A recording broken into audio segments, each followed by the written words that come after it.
Everybody said it was high time for Mr. Moore to return home.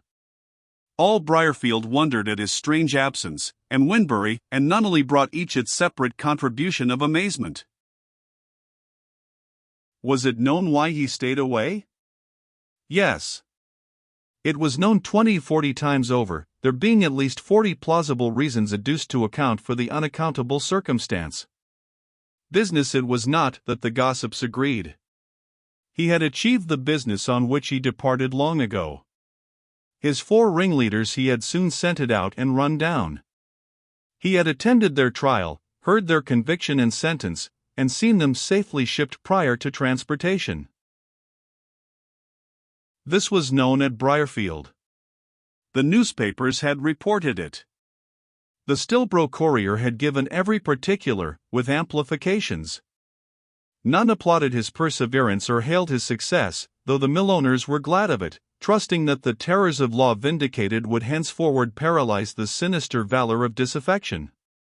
Disaffection, however, was still heard muttering to himself. He swore ominous oaths over the drugged beer of alehouses, and drank strange toasts in fiery British gin. One report affirmed that Moore dared not come to Yorkshire, he knew his life was not worth an hour's purchase if he did. "I'll tell him that," said Mr. York, when his foreman mentioned the rumor, "and if that does not bring him home full gallop, nothing will." Either that or some other motive prevailed at last to recall him. He announced to Joe Scott the day he should arrive at Stillborough, desiring his hackney to be sent to the George for his accommodation, and Joe Scott having informed Mr. York, that gentleman made it in his way to meet him. It was market day. Moore arrived in time to take his usual place at the market dinner. As something of a stranger, and as a man of note and action, the assembled manufacturers received him with a certain distinction. Some, who in public would scarcely have dared to acknowledge his acquaintance, lest a little of the hate and vengeance laid up in store for him should perchance have fallen on them, in private hailed him as in some sort their champion. When the wine had circulated, their respect would have kindled to enthusiasm had not Moore's unshaken nonchalance held it in a damp, low, smoldering state. Mr. York, the permanent president of these dinners, witnessed his young friend's bearing with exceeding complacency. If one thing could stir his temper or excite his contempt more than another, it was to see a man befooled by flattery or elate with popularity. If one thing soothed, and charmed him especially, it was the spectacle of a public character incapable of relishing his publicity, incapable, I say. Disdain would but have incensed, it was indifference that appeased his rough spirit. Robert, leaning back in his chair, quiet and almost surly, while the clothiers and blanket-makers vaunted his prowess and rehearsed his deeds, many of them interspersing their flatteries with coarse invectives against the operative class, was a delectable sight for Mr. York. His heart tingled with the pleasing conviction that these gross eulogiums shamed Moore deeply, and made him half scorn himself and his work. On abuse, on reproach, on calumny, it is easy to smile, but painful indeed is the panegyric of those we contemn. Often had Moore gazed with a brilliant countenance over howling crowds from a hostile hustings. He had breasted the storm of unpopularity with gallant bearing and soul elate, but he drooped his head under the half-bred tradesmen's praise, and shrank chagrined before their congratulations. York could not help asking him how he liked his supporters, and whether he did not think they did honor to his cause. "But it is a pity, lad," he added, "that you did not hang these 4 samples of the unwashed. If you had managed that feat, the gentry here would have riven the horses out of the coach, yoked to a score of asses, and drawn you into Stillborough like a conquering general." Moore soon forsook the wine, broke from the party, and took the road. In less than 5 minutes Mr. York followed him. They rode out of Stillborough together. It was early to go home, but yet it was late in the day. The last ray of the sun had already faded from the cloud edges, and the October night was casting over the moorlands the shadow of her approach. Mr. York, moderately exhilarated with his moderate libations, and not displeased to see young Moore again in Yorkshire, and to have him for his comrade during the long ride home, took the discourse much to himself. He touched briefly, but scoffingly, on the trials and the conviction. He passed thence to the gossip of the neighborhood, and ere long he attacked more on his own personal concerns. "Bob, I believe you are worsted, and you deserve it." All was smooth. Fortune had fallen in love with you. She had decreed you the first prize in her will, £20,000. She only required that you should hold your hand out and take it. And what did you do? You called for a horse and rode hunting to Warwickshire. Your sweetheart, Fortune, was perfectly indulgent. She said, "I'll excuse him, he's young." She waited, like Patience on a monument, till the chase was over and the vermin prey run down. She expected you would come back then, and be a good lad. You might still have had her first prize. It capped her beyond expression, and me too, to find that, instead of thundering home in a breakneck gallop and laying your assize laurels at her feet, you coolly took coach up to London. What you have done there Satan knows, nothing in this world, I believe, but sat and sulked. Your face was never lily fair, but it is olive green now. You're not as bonny as you were, man. And who is to have this prize you talk so much about? Only a baronet, that is all. I have not a doubt in my own mind you've lost her. She will be Lady Nunneley before Christmas. Ham. Quite probable. But she need not to have been. Fool of a lad. I swear you might have had her.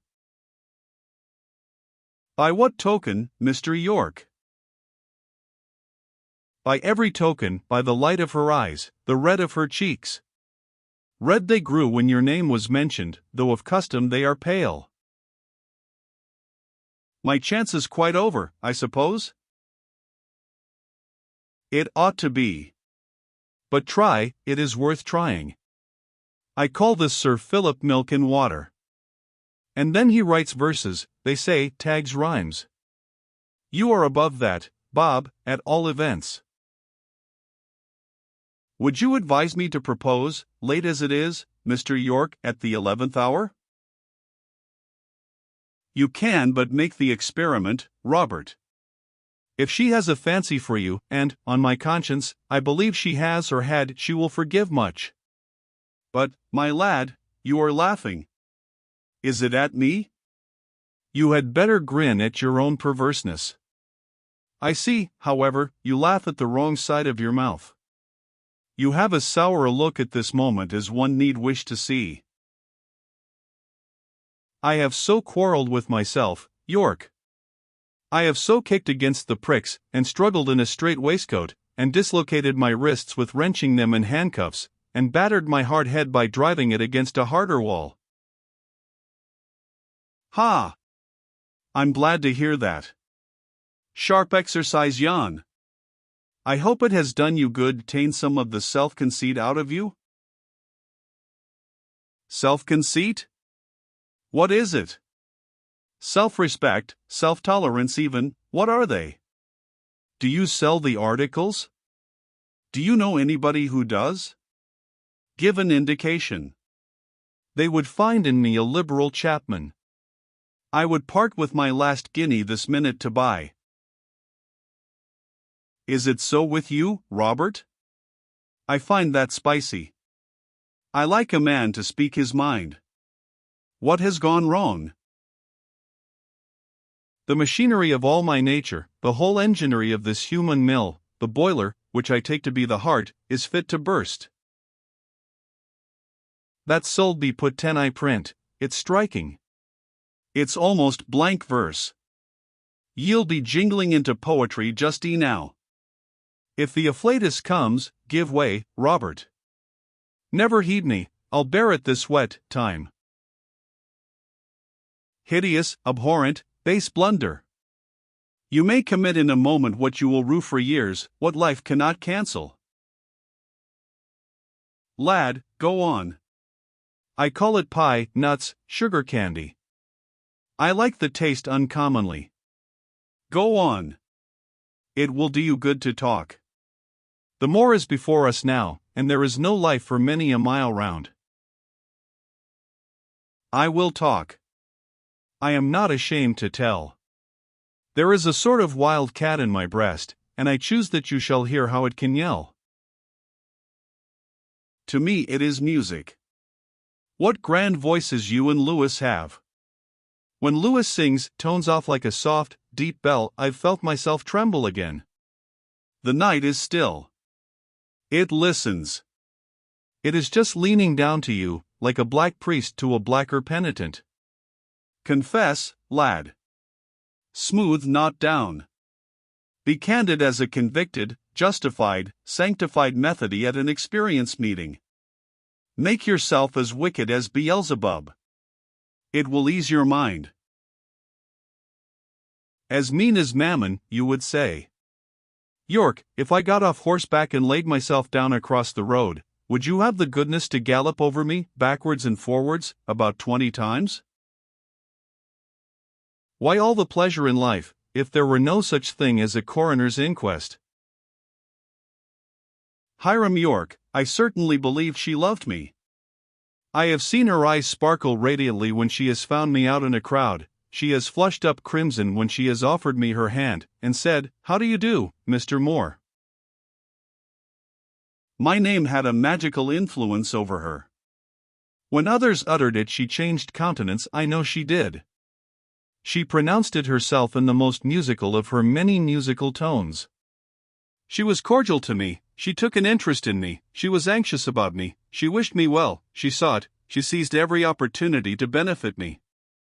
I considered, paused, watched, weighed, wondered. I could come to but one conclusion: this is love. I looked at her, York. I saw in her youth and a species of beauty. I saw power in her.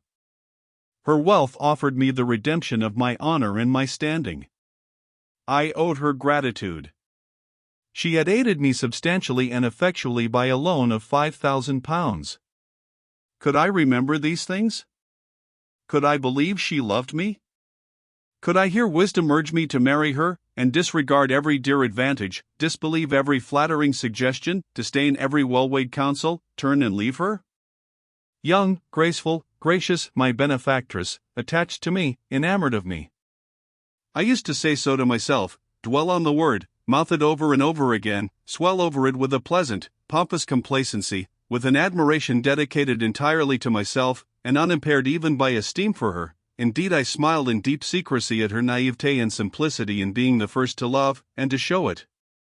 That whip of yours seems to have a good heavy handle, York. You can swing it about your head and knock me out of the saddle, if you choose. I should rather relish a loondering whack. Tack patience, Robert, till the moon rises and I can see you. Speak plain out, did you love her or not? I could like to know. I feel curious. Sir, I say, she is very pretty, in her own style, and very attractive. She has a look, at times, of a thing made out of fire and air, at which I stand and marvel, without a thought of clasping and kissing it. I felt in her a powerful magnet to my interest and vanity. I never felt as if nature meant her to be my other and better self. When a question on that head rushed upon me, I flung it off, saying brutally I should be rich with her and ruined without her, vowing I would be practical, and not romantic. A very sensible resolve. What mischief came of it, Bob? With this sensible resolve I walked up to Field Head one night last August. It was the very eve of my departure for Birmingham, for, you see, I wanted to secure Fortune's splendid prize. I had previously dispatched a note requesting a private interview. I found her at home, and alone. She received me without embarrassment, for she thought I came on business. I was embarrassed enough, but determined. I hardly know how I got the operation over, but I went to work in a hard, firm fashion, frightful enough, I dare say. I sternly offered myself, my fine person, with my debts, of course, as a settlement. It vexed me, it kindled my ire, to find that she neither blushed, trembled, nor looked down. She responded, "I doubt whether I have understood you, Mr. Moore." And I had to go over the whole proposal twice, and word it as plainly as ABC, before she would fully take it in. And then, what did she do? Instead of faltering a sweet yes, or maintaining a soft, confused silence, which would have been as good, she started up, walked twice fast through the room in the way that she only does, and no other woman, and ejaculated, "God bless me." York, I stood on the hearth, back by the mantelpiece, against it I leaned, and prepared for anything, everything. I knew my doom, and I knew myself. There was no misunderstanding her aspect and voice. She stopped and looked at me. "God bless me," she piteously repeated, in that shocked, indignant, yet saddened accent. "You have made a strange proposal, strange from you, and if you knew how strangely you worded it and looked it, you would be startled at yourself. You spoke like a brigand who demanded my purse rather than like a lover who asked my heart." A queer sentence, was it not, York? And I knew, as she uttered it, it was true as queer. Her words were a mirror in which I saw myself. I looked at her, dumb and wolfish. She at once enraged and shamed me. "Gerard Moore, you know you don't love Shirley Kildare." I might have broken out into false swearing, vowed that I did love her, but I could not lie in her pure face. I could not perjure myself in her truthful presence. Besides, such hollow oaths would have been vain as void. She would no more have believed me than she would have believed the ghost of Judas, had he broken from the night and stood before her. Her female heart had finer perceptions than to be cheated into mistaking my half-coarse, half-cold admiration for true-throbbing, manly love. What next happened? You will say, Mr. York. Why, she sat down in the window seat and cried. She cried passionately. Her eyes not only rained but lightened. They flashed, open, large, dark, haughty, upon me. They said, "You have pained me, you have outraged me, you have deceived me." She added words soon to looks. "I did respect, I did admire, I did like you," she said, "yes, as much as if you were my brother, and you ought to make a speculation of me. You would immolate me to that mill, your Moloch." I had the common sense to abstain from any word of excuse, any attempt at palliation. I stood to be scorned. Sold to the devil for the time being, I was certainly infatuated. When I did speak, what do you think I said? Whatever my own feelings were, I was persuaded you loved me, Miss Kildare. Beautiful, was it not? She sat quite confounded. Is it Robert Moore that speaks? I heard her mutter. Is it a man or something lower? Do you mean, she asked aloud, do you mean you thought I loved you as we love those we wish to marry? It was my meaning, and I said so. You conceived an idea obnoxious to a woman's feelings, was her answer. You have announced it in a fashion revolting to a woman's soul. You insinuate that all the frank kindness I have shown you has been a complicated, a bold, and an immodest maneuver to ensnare a husband. You imply that at last you come here out of pity to offer me your hand, because I have courted you. Let me say this, your sight is jaundiced, you have seen wrong. Your mind is warped, you have judged wrong. Your tongue betrays you, you now speak wrong. I never loved you. Be at rest there. My heart is as pure of passion for you as yours is barren of affection for me. I hope I was answered, York? I seem to be a blind, besotted sort of person, was my remark. Loved you, she cried. Why, I have been as frank with you as a sister, never shunned you, never feared you. You cannot, she affirmed triumphantly, you cannot make me tremble with your coming, nor accelerate my pulse by your influence. I alleged that often, when she spoke to me, she blushed, and that the sound of my name moved her. "Not for your sake," she declared briefly. I urged explanation, but could get none. "When I sat beside you at the school feast, did you think I loved you then? When I stopped you in Maythorn Lane, did you think I loved you then? When I called on you in the counting house, when I walked with you on the pavement, did you think I loved you then?" So she questioned me, and I said I did. By the Lord. York, she rose, she grew tall, she expanded and refined almost to flame.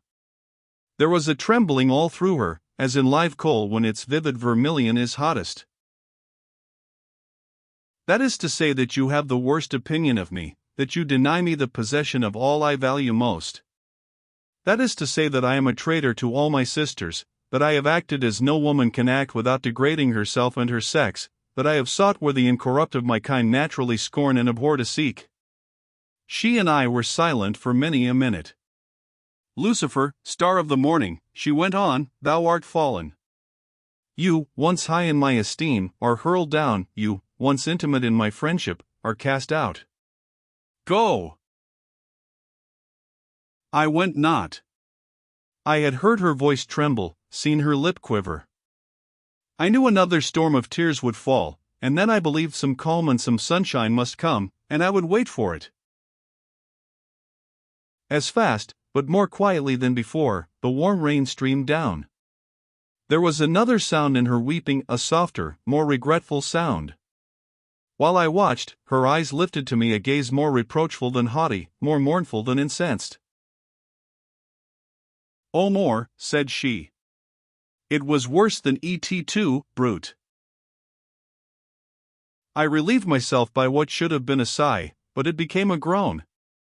A sense of Cain-like desolation made my breast ache.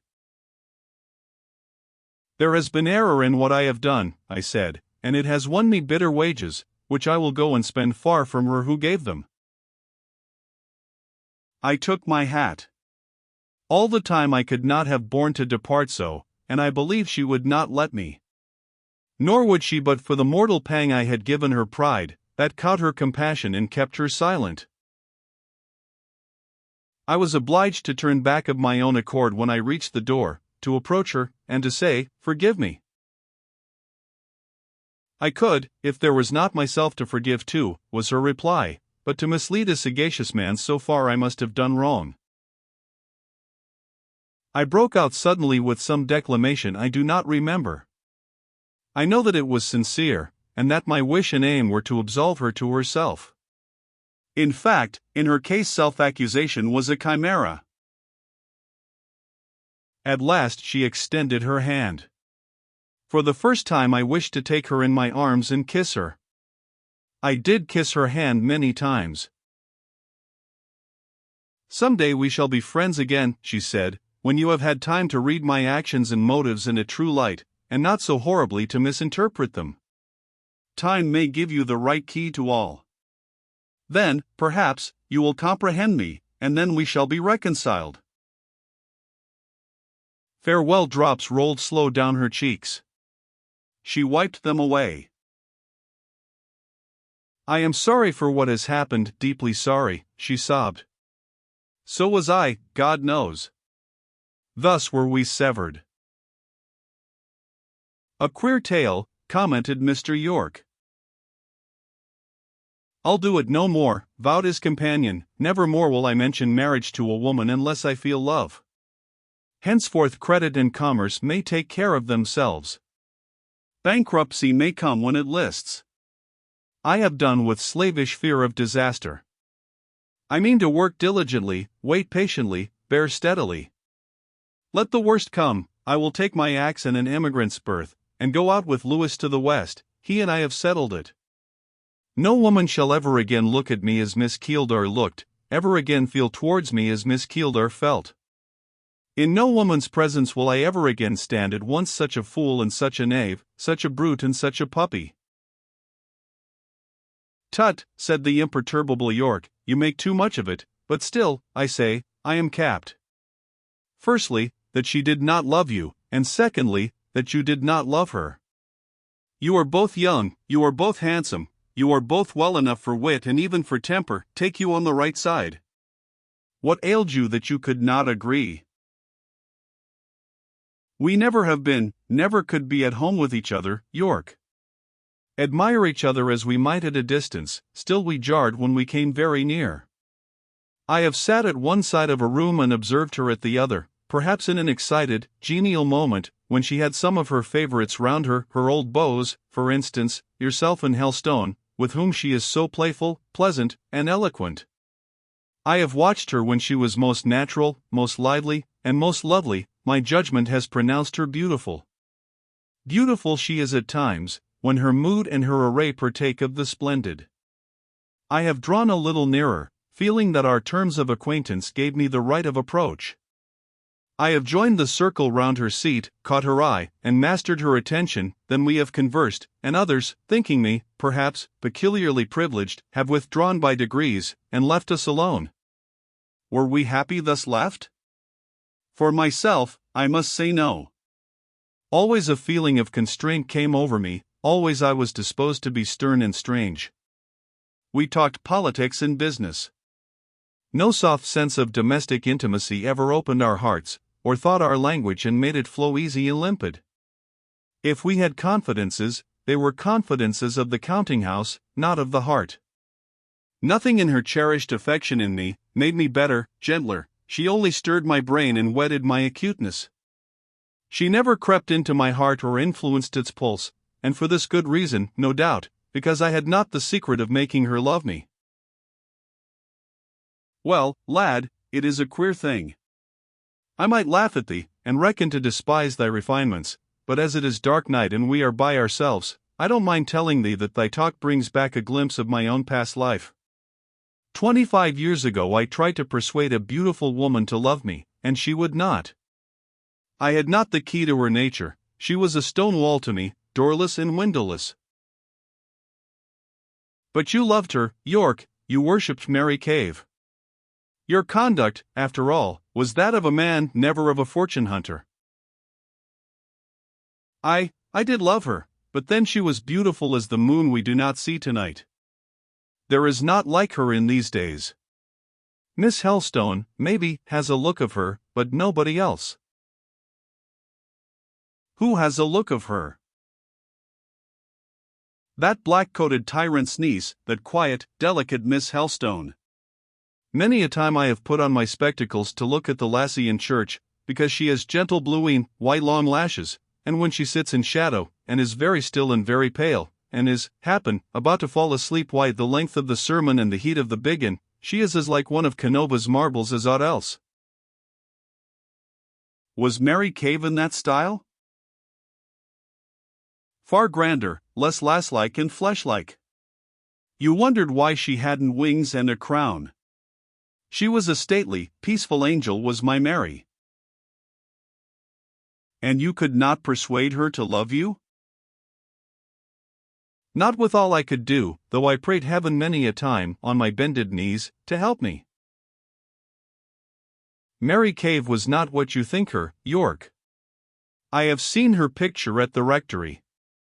She is no angel, but a fair, regular-featured, taciturn-looking woman, rather too white and lifeless for my taste. But, supposing she had been something better than she was. Robert, interrupted York, I could fell you off your horse at this moment. However, I'll hold my hand. Reason tells me you are right and I am wrong. I know well enough that the passion I still have is only the remnant of an illusion.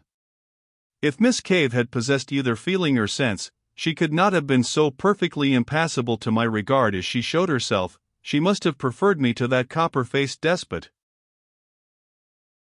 Supposing, York, she had been educated, no women were educated in those days, supposing she had possessed a thoughtful, original mind, a love of knowledge, a wish for information, which she took an artless delight in receiving from your lips, and having measured out to her by your hand, supposing her conversation, when she sat at your side, was fertile, varied, imbued with a picturesque grace and genial interest, quiet flowing but clear and bounteous, supposing that when you stood near her, by chance, or when you sat near her by design, comfort at once became your atmosphere, and content your element, supposing that whenever her face was under your gaze, or her idea filled your thoughts, you gradually ceased to be hard and anxious, and pure affection, love of home, thirst for sweet discourse, unselfish longing to protect and cherish, replaced the sordid, cankering calculations of your trade, supposing, with all this, that many a time, when you had been so happy as to possess your Mary's little hand, you had felt it tremble as you held it, just as a warm little bird trembles when you take it from its nest, supposing you had noticed her shrink into the background on your entrance into a room, yet if you sought her in her retreat she welcomed you with the sweetest smile that ever lit a fair virgin face, and only turned her eyes from the encounter of your own lest their clearness should reveal too much, supposing, in short, your Mary had been not cold, but modest, not vacant, but reflective, not obtuse, but sensitive, not inane, but innocent, not prudish, but pure, would you have left her to court another woman for her wealth? Mr. York raised his hat, wiped his forehead with his handkerchief. "The moon is up," was his first not quite relevant remark, pointing with his whip across the moor. "There she is, rising into the haze, staring at us by a strange red glower. She is no more silver than old Helstone's brow is ivory. What does she mean by leaning her cheek on Rush Edgeye that way, and looking at us why a scowl and a menace? York, if Mary had loved you silently yet faithfully, chastely yet fervently, as you would wish your wife to love, would you have left her?" Robert. He lifted his arm, he held it suspended, and paused. "Robert. This is a queer world, and men are made of the queerest dregs that chaos churned up in her ferment. I might swear sounding oaths that would make the poachers think there was a bittern booming in bilberry moss, that, in the case you put, death only should have parted me from Mary. But I have lived in the world 55 years, I have been forced to study human nature, and, to speak a dark truth, the odds are, if Mary had loved and not scorned me, if I had been secure of her affection, certain of her constancy, been irritated by no doubts, stung by no humiliations, the odds are," he let his hand fall heavy on the saddle, "the odds are I should have left her." They rode side by side in silence. Ere either spoke again they were on the other side of Rush Edge. Briarfield lights starred the purple skirt of the moor. Robert, being the youngest, and having less of the past to absorb him than his comrade, recommenced first. "I believe I daily find it proved that we can get nothing in this world worth keeping, not so much as a principle or a conviction, except out of purifying flame or through strengthening peril. We err, we fall, we are humbled, then we walk more carefully. We greedily eat and drink poison out of the gilded cup of vice or from the beggar's wallet of avarice. We are sickened, degraded, everything good in us rebels against us, our souls rise bitterly indignant against our bodies. There is a period of civil war. If the soul has strength, it conquers and rules thereafter. What art thou going to do now, Robert? What are thy plans?" "For my private plans, I'll keep them to myself, which is very easy, as at present I have none. No private life is permitted a man in my position, a man in debt. For my public plans, my views are a little altered. While I was in Birmingham I looked a little into reality, considered closely and at their source the causes of the present troubles of this country. I did the same in London. Unknown, I could go where I pleased, mix with whom I would. I went where there was want of food, of fuel, of clothing, where there was no occupation and no hope. I saw some, with naturally elevated tendencies and good feelings, kept down amongst sordid privations and harassing griefs. I saw many originally low, and to whom lack of education left scarcely anything but animal wants, disappointed in those wants, a-hungered, athirst, and desperate as famished animals. I saw what taught my brain a new lesson, and filled my breast with fresh feelings. I have no intention to profess more softness or sentiment than I have hitherto professed. Mutiny and ambition I regard as I have always regarded them.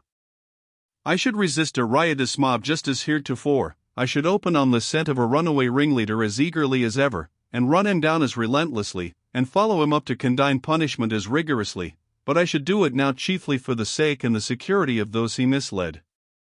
Something there is to look to, York, beyond a man's personal interest, beyond the advancement of well-laid schemes, beyond even the discharge of dishonoring debts. To respect himself, a man must believe he renders justice to his fellow men. Unless I am more considerate to ignorance, more forbearing to suffering, than I have hitherto been, I shall scorn myself as grossly unjust. What now? He said, addressing his horse, which, hearing the ripple of water, and feeling thirsty, turned to a wayside trough, where the moonbeam was playing in a crystal eddy. York pursued more, ride on, I must let him drink. York accordingly rode slowly forwards, occupying himself as he advanced in discriminating, amongst the many lights now spangling the distance, those of Briar Mains. Still Bromore was left behind, plantations rose dusk on either hand, they were descending the hill, below them lay the valley with its populous parish, they felt already at home. Surrounded no longer by heath, it was not startling to Mr. York to see a hat rise, and to hear a voice speak behind the wall. The words, however, were peculiar. When the wicked perisheth there is shouting, it said, and added, as the whirlwind passeth, so is the wicked no more, with a deeper growl terrors take hold of him as waters, hell is naked before him. He shall die without knowledge. A fierce flash and sharp crack violated the calm of night. York, ere he turned, knew the 4 convicts of Birmingham were avenged. Back to contents.